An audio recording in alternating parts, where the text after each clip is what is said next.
देश में चल रहा स्ट्रक्चरल रिफॉर्म्स का सिलसिला आज एक नए पड़ाव पर पहुंचा है। Transparent taxation, honouring the honest, 21वीं सदी के टैक्स सिस्टम की इस नई व्यवस्था का आज लोकार्पण किया गया है। इस प्लेटफॉर्म में फेसलेस असेसमेंट, फेसलेस अपील और टैक्स पेयर्स चार्टर जैसे बड़े रिफॉर्म्स हैं। फेसलेस असेसमेंट और टैक्स पेयर्स चार्टर आज से ही लागू हो गए हैं, जबकि फेसलेस अपील की सुविधा 25 सितंबर यानी दीनदयाल उपाध्याय जी के जन्मदिन से पूरे देश भर में नागरिकों के लिए उपलब्ध हो जाएगी। अब टैक्स सिस्टम भले ही फेसलेस हो रहा है, लेकिन टैक्स पेयर को ये फेयरनेस और फियरलेसनेस का विश्वास देने वाला है। ये सभी टैक्स पेयर्स को इस महत्वपूर्ण तोहफे के लिए मैं बहुत बहुत बधाई देता हूं और इनकम टैक्स विभाग के सभी अधिकारियों को, हर छोटे मोटे कर्मचारी को भी बहुत बहुत शुभकामनाएं देता हूं। साथियों, बीते 6 वर्ष में हमारा फोकस रहा है banking the unbanked, securing the unsecured और फंडिंग द अनफंडेड। आज एक तरह से एक नई यात्रा शुरू हो रही है। ऑनरिंग द ऑनेस्ट, ईमानदार का सम्मान। देश का ईमानदार टैक्स पेयर राष्ट्र निर्माण में बहुत बड़ी भूमिका निभाता है। जब देश के ईमानदार टैक्स पेयर का जीवन आसान बनता है, वो आगे बढ़ता है, तो देश का भी विकास होता है, देश भी आगे बढ़ता है। साथियों, आज से शुरू हो रही नई व्यवस्थाएं, नई सुविधाएं मिनिमम गवर्नमेंट, मैक्सिमम गवर्नेंस, इसके प्रति हमारी प्रतिबद्धता को और मजबूत करती है। ये देशवासियों के जीवन से सरकार को, सरकार के दखल को कम करने की दिशा में भी एक बड़ा कदम है। साथियों, आज हर नियम कानून को, हर पॉलिसी को प्रोसेस और पावर सेंट्रिक अप्रोच से बाहर निकालकर उसको पीपल सेंट्रिक और पब्लिक फ्रेंडली बनाने पर बल दिया जा रहा है। ये नए भारत के नए गवर्नेंस मॉडल का प्रयोग है और इसके सुखद परिणाम भी देश को मिल रहे हैं। आज हर किसी को ये एहसास हुआ है कि शॉर्टकट्स ठीक नहीं है। और हमारे यहां तो रेलवे स्टेशन पे लिखा जाता है, shortcut will you cut you short. गलत तौर तरीके अपनाना सही नहीं है। वो दौर अब पीछे चला गया है। अब देश में माहौल इस ओर आगे बढ़ रहा है कि कर्तव्य भाव को सर्वोपरि रखते हुए सारे काम होने चाहिए। सवाल ये है कि ये बदलाव आखिर कैसे आ रहा है? क्या ये सिर्फ सख्ती से आया है? क्या ये सिर्फ सजा देने से आया है? जी नहीं, बिल्कुल नहीं। इसके अगर मोटे मोटे तौर पर मैं कहूं तो 4 बड़े कारण हैं। पहला, पॉलिसी ड्रिवन गवर्नेंस। जब पॉलिसी स्पष्ट होती है तो ग्रे एरियाज मिनिमम हो जाते हैं और इस कारण व्यापार में, बिजनेस में और सरकार के और निर्णयों में भी डिस्क्रिशन की गुंजाइश कम हो जाती है। दूसरा, सामान्य जन की ईमानदारी पर विश्वास। तीसरा, सरकारी सिस्टम में ह्यूमन इंटरफेस को सीमित करके टेक्नोलॉजी का बड़े स्तर पर उपयोग। आज सरकारी खरीद हो, सरकारी टेंडर हो या सरकारी सेवाओं की डिलीवरी, सब जगह टैग इंटरफेस सर्विस दे रहे हैं। और चौथा, हमारी जो सरकारी मशीनरी है, जो ब्यूरोक्रेसी है, उसमें एफिशिएंसी, इंटीग्रिटी और सेंसिटिविटी के गुणों को रिवॉर्ड किया जा रहा है, पुरस्कृत किया जा रहा है। बीते कुछ वर्षों में देश में 1,500 से ज्यादा कानूनों को समाप्त किया गया है। ईज ऑफ डूइंग बिजनेस की रैंकिंग में भारत आज से कुछ साल पहले 134वें नंबर पर था। आज भारत की रैंकिंग 63 है। रैंकिंग में इतने बड़े बदलाव के पीछे अनेकों रिफॉर्म्स हैं, अनेकों नियमों कानूनों में बड़े परिवर्तन है। रिफॉर्म्स के प्रति भारत की इसी प्रतिबद्धता को देखकर विदेशी निवेशकों का विश्वास भी भारत पर लगातार बढ़ रहा है। कोरोना के इस संकट के समय भी भारत में रिकॉर्ड एफडीआई का आना इसी का उदाहरण है।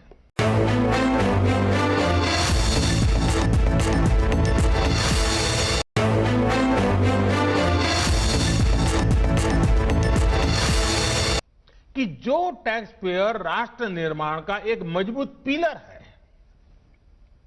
जो देश को गरीबी से बाहर निकालने के लिए योगदान दे रहा है, उसको कटघरे में खड़ा किया जाने लगा। इनकम टैक्स का नोटिस फरमान की तरह बन गया।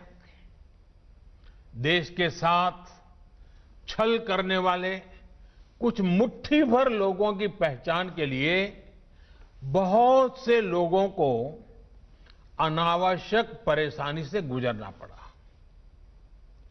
कहां तो टैक्स देने वालों की संख्या में गर्व के साथ विस्तार होना चाहिए था और कहां गठजोड़ की, सांठगांठ की व्यवस्था बन गई।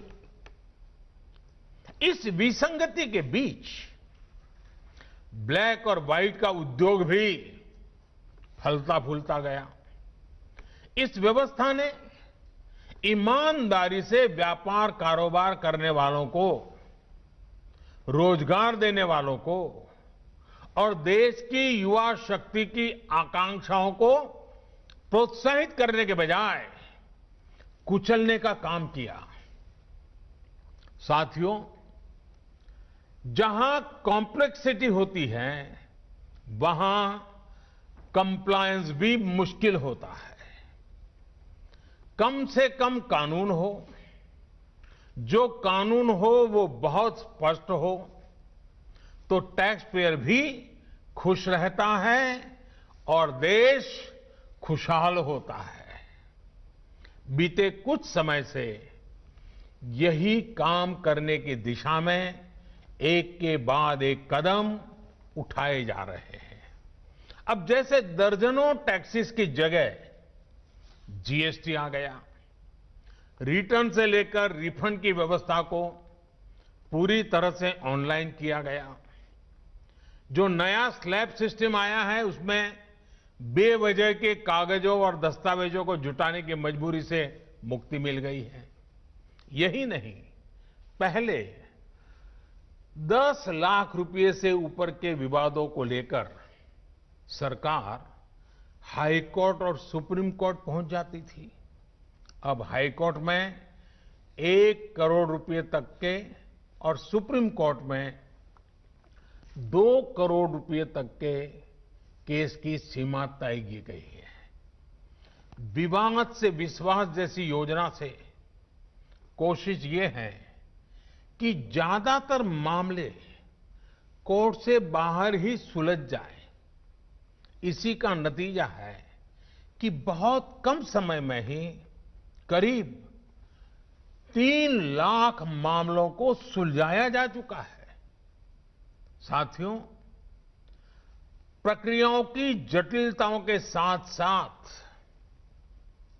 देश में टैक्स भी कम किया गया है। 5 लाख रुपए की आय पर अब टैक्स 0 है। बाकी स्लैब में भी टैक्स कम हुआ है।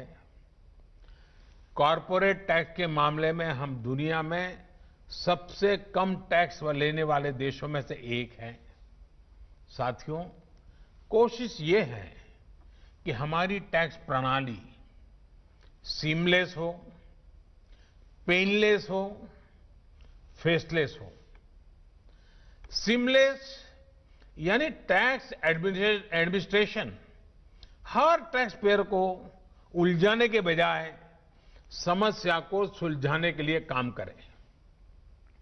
पेनलेस यानी टेक्नोलॉजी से लेकर रूल्स तक सब कुछ सिंपल हो। फेसलेस यानी टैक्स पेयर कौन है और टैक्स ऑफिसर कौन है, इससे मतलब ही नहीं होना चाहिए। आज से लागू होने वाले ये रिफॉर्म्स इसी सोच को आगे बढ़ाने वाले हैं। साथियों, अभी तक तो होता ये है कि जिस शहर में हम रहते हैं उसी शहर का टैक्स डिपार्टमेंट हमारी टैक्स से जुड़ी सभी बातों को हैंडल करता है। स्क्रूटिनी हो, नोटिस हो, सर्वे हो या फिर जब्ती हो, इसमें उसी शहर के इनकम टैक्स डिपार्टमेंट की आयकर अधिकारी की मुख्य भूमिका रहती है।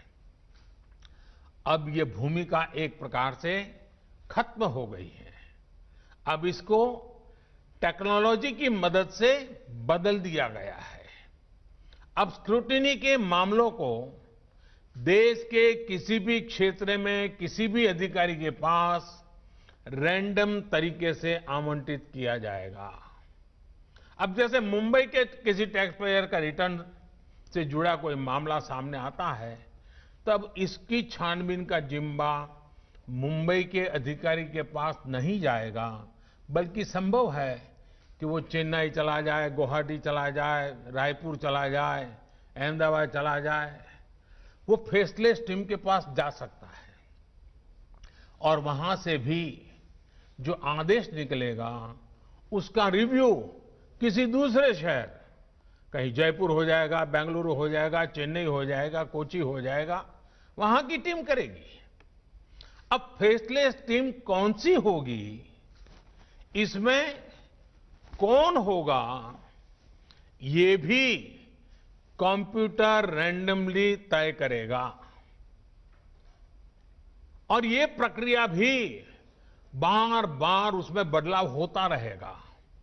साथियों, इस सिस्टम से करदाता और इनकम टैक्स दफ्तर को जान पहचान बनाने का, प्रभाव और दबाव का मौका अब जीरो हो गया। सब अपने अपने दायित्व के हिसाब से काम करेंगे। डिपार्टमेंट को इससे लाभ ये होगा कि अनावश्यक मुकदमेबाजी बचेंगे उससे। दूसरा, ट्रांसफर पोस्टिंग में लगने वाली गैर जरूरी ऊर्जा से भी अब राहत मिलेगी। इसी तरह टैक्स से जुड़े मामलों की जांच के साथ साथ अपील भी अब फेसलेस होगी। साथियों, इस एक महत्वपूर्ण रिफॉर्म के साथ साथ आज भारत एक बहुत महत्वपूर्ण कदम उठा रहा है और वो है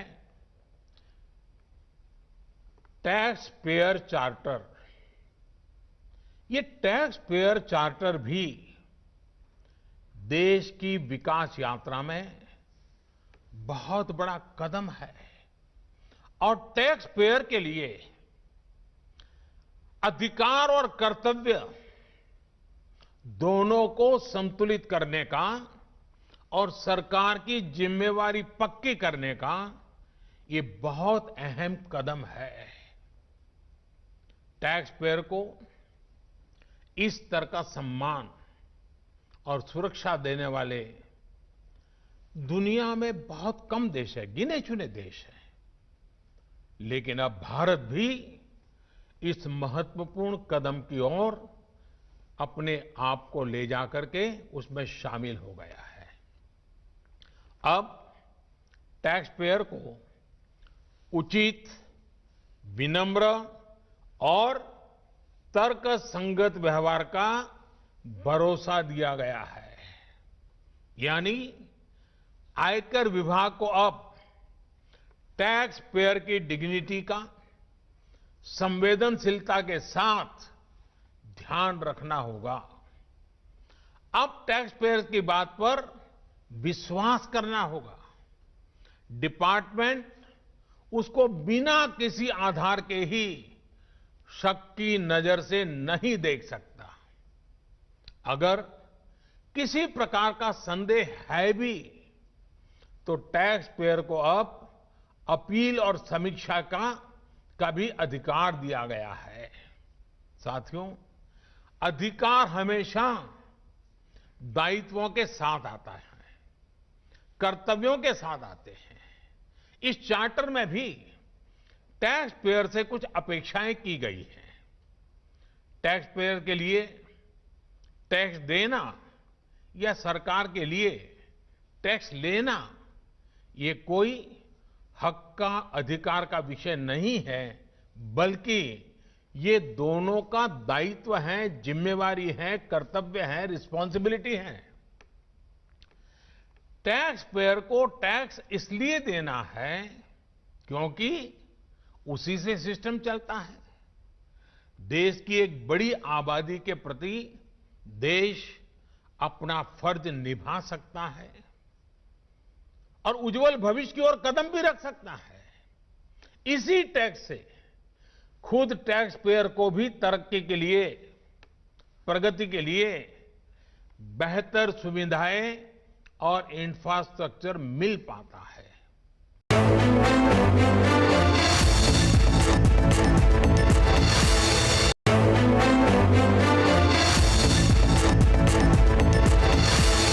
साथियों, बीते 6 वर्षों में भारत ने टैक्स एडमिनिस्ट्रेशन में गवर्नेंस का एक नया मॉडल विकसित होते देखा है। We have decrease complexity, decrease taxes, decrease litigation, increase transparency, increase tax compliance, increase trust on the taxpayer. साथियों, इन सारे प्रयासों के बीच बीते 6-7 साल में इनकम टैक्स रिटर्न भरने वालों की संख्या में करीब 2.5 करोड़ की वृद्धि हुई है। ये वृद्धि तो बहुत बड़ी है, लेकिन इस बात का हम इनकार नहीं कर सकते हैं कि इसके बावजूद भी 130 करोड़ के देश में ये बहुत कम है, बहुत कम है। इतने बड़े देश में सिर्फ 130 करोड़ में से 1.5 करोड़ साथी ही इनकम टैक्स जमा करते हैं। 130 करोड़ में 1.5 करोड़। मैं आज देशवासियों से भी आग्रह करूंगा, जो सक्षम है उनको भी आग्रह करूंगा, भिन्न भिन्न करके व्यापार उद्योग के संगठन चलाते हैं उनको भी आग्रह करूंगा। इस पर हम सबको चिंतन करने की जरूरत है, देश को आत्मचिंतन करना होगा और ये हमारा आत्मचिंतन ही आत्मनिर्भर भारत के लिए आवश्यक है, अनिवार्य है। और ये जिम्मेदारी सिर्फ टैक्स डिपार्टमेंट की नहीं है, ये जिम्मेवारी हर हिंदुस्तानी की है, हर भारतीय की है जो टैक्स देने में सक्षम है, लेकिन अभी वो टैक्स नेट में नहीं है। वो स्वप्रेरणा से अपने आत्मा को पूछे, आगे आए। और अभी 2 दिन के बाद 15 अगस्त है। आजादी के लिए मरने मिटने वालों को जरा याद कीजिए। आपको लगेगा हां, मुझे भी कुछ न कुछ देना चाहिए। आइए विश्वास के, अधिकारों के, दायित्वों के इस महत्वपूर्ण भावना का सम्मान करते हुए, इस प्लेटफॉर्म का सम्मान करते हुए नए भारत, आत्मनिर्भर भारत के संकल्प को सिद्ध करें। एक बार फिर देश के वर्तमान और भावी ईमानदार टैक्स पेयर को बहुत बहुत बधाई देता हूं, शुभकामनाएं देता हूं।